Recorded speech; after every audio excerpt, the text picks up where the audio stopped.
All right, so we're back for one more example, and hopefully this will get you going on a graph that has more than one change. So there are actually three different things we're going to worry about on this one. So let's see if we can figure this out.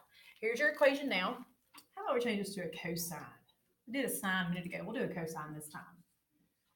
All right, so we got to figure out A, B, C, and D first. That's where you need to go to figure out all these different things. So A is your first variable, it's the amplitude. So we could go ahead and do that. And then B value is going to come from the coefficient of X. And that's going to help us with our period in a minute. And then C is going to be positive pi. Remember, the sign is important on your C value because of what's going to happen here with phase shift. And again, on this one, there is no midline change. There's kind of too many things going on at one time before we add that in there. So we'll leave that off. So our midline is going to stay 0. All right, so we've got our amplitude. We know our midline. Let's do our period now. So we're going to take our 2 pi and divide it by B, and B is 2. So in that case, those cancel, and your period is pi. So originally it's 2 pi, it's shrinking or compressing now to be just the length of pi. So that curve is going to look shorter. All right. Now we got to figure out what's going to happen with the phase shift. So when your period is 2 pi, the phase shift makes a little more sense. But when the phase shift is dependent on a period that is not 2 pi, in this case it's changed, you really do have to take into account that period change, because it does change the phase shift as well, something different than what you may think it would be at the beginning. So we'll just use the formula and not worry about it, but just know that that's going to happen.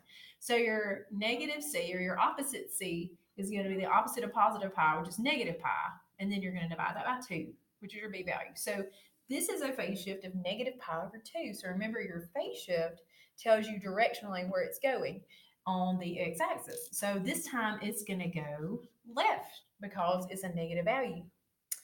All right, so let's draw this and get some labels on there and figure out what's going to happen. Now, I know this graph is going to shift left.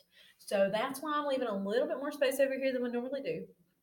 And let's see what's going to happen here. Okay, in the last video, we talked about how your phase shift tells you the starting point for the graph.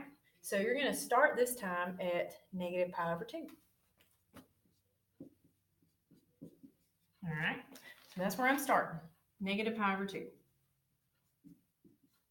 Now, I want to know where that last tick mark is going to be, because I want to know where it ends. So what we're going to do is the same thing we did a minute ago. We're going to take our starting point. We're going to add to that the period distance, which is pi, and that actually ends up being pi over 2.